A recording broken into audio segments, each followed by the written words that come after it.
जैसे शरीर को स्वस्थ रखने के लिए शरीर को अनुशासित करते हैं, जैसे जल्दी जगते हैं, व्यायाम करते हैं, योगा करते हैं, मेडिटेशन करते हैं, ध्यान करते हैं, बहुत सारी चीज़ें हैं जो शरीर को स्वस्थ रखने के लिए आप करते हैं। आवश्यक खान पान का ध्यान रखते हैं, क्या चीज़ नहीं खानी चाहिए, जो गलत चीज़ें हैं शरीर को सूट नहीं करती, ऐसी चीज़ों को आप हटाते हो और अच्छी चीज़ों को लाते हो, तो एक शरीर स्वस्थ रहता है और लंबे समय तक रहता है और मजबूत रहता है। उसी प्रकार मन को मजबूत करने के लिए, मन की संकल्प शक्ति बढ़ाने के लिए, मन की विल पावर बढ़ाने के लिए आपको मन का अनुशासन करना होगा। जो जितने अंश में मन को अनुशासित कर लेता है उतने अंश में उसकी इच्छा शक्ति बढ़ती है, संकल्प शक्ति बढ़ती है, उसकी विल पावर मजबूत रहती है और वो कोई सा भी कार्य कर लेता है। कई लोग साधारण सा काम भी नहीं कर पाते और कई लोग असाधारण काम भी कर लेते हैं। मनुष्य में क्वालिटी का इतना अंतर आ जाता है। तो क्यों? क्योंकि जिस किसी ने अपने मन को अनुशासित किया उसके लिए कोई कार्य असंभव सा नहीं, वो हर कार्य को कर लेते हैं, और जिसने अपने मन को अनुशासित नहीं किया उसके लिए सब कार्य कठिन हो जाते हैं, यहाँ तक कि ज़िंदगी जीना भी उनके लिए बड़ा कठिन हो जाता है। तो मन का अनुशासन बहुत ज़रूरी है, इससे इच्छा शक्ति बढ़ती है। विल पावर बढ़ाने का सबसे श्रेष्ठ तरीका है मन का अनुशासित करना।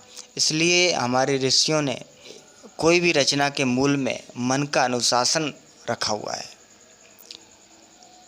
मन के अनुशासन को वैल्यू दिया है। वैज्ञानिकों ने एक प्रयोग किया, एक क्लास के छोटे छोटे 50 बच्चों में एक प्रैक्टिकल किया।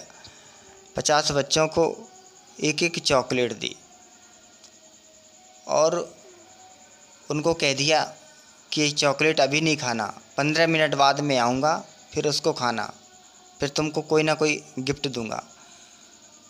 अब बच्चे तो बच्चे, उनकी छोटे बच्चे, उनकी फेवरेट चीज़ उनको चॉकलेट मिली, तो कुछ बच्चों ने तो आत्मसंयम खो दिया और खाने लग गए।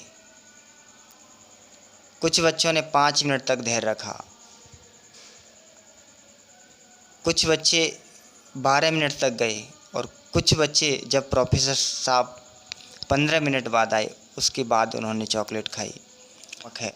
20 साल बाद उन प्रोफेसर साहब ने फिर एक सर्वे किया। उस सर्वे में उन्होंने पाया कि जिन बच्चों ने चॉकलेट खाने में आत्मसंयम अपना तुरंत खो दिया, वो बच्चे जीवन में कोई विशेष नहीं कर पाए, उनका जीवन वहीं का वहीं पड़ा है।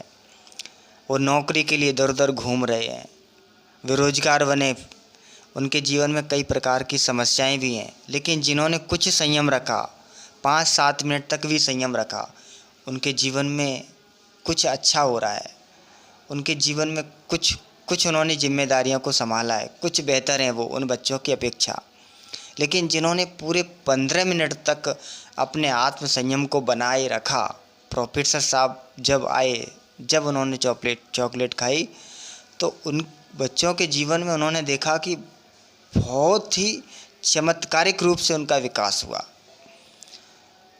वो बच्चे सब क्षेत्रों में कुशल हैं, बड़ी बड़ी जिम्मेदारियों को संभाल रहे, बड़े बड़े काम उनके द्वारा हो रहे।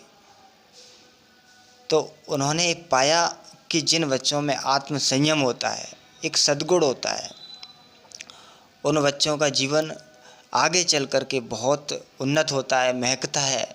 वो अपने लिए और समाज के लिए कुछ बड़ा कर जाते हैं, कुछ रहस्यात्मक ढंग से वो उन्नति कर जाते हैं, क्योंकि उनके जीवन में एक आत्म संयम है। तो ऑटोमेटिक एक विल पावर आ जाती है, एक इच्छा शक्ति आ जाती है।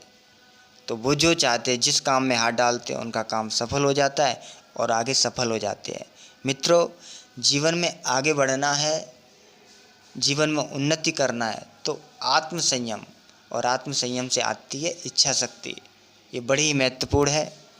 तो क्या करना चाहिए, क्या नहीं करना चाहिए, एक मन को एक अनुशासन देना। शास्त्र जो बताते हैं, संत जो बताते हैं, गुरु जो बताते हैं, भगवान कृष्ण जो कहते हैं, उसको करोगे तो जीवन में आत्म संयम आएगा, आत्म अनुशासन आएगा और आप महानता के रास्ते चलोगे। नमस्कार मित्रों, जय श्री कृष्ण। बने रहिए हमारे साथ, मिलते हैं अगले वीडियो में। तब तक के लिए जय श्री कृष्ण। वीडियो अच्छी लगे तो लाइक ज़रूर बनता है ना, तो फिर करो लाइक, देर किस बात की।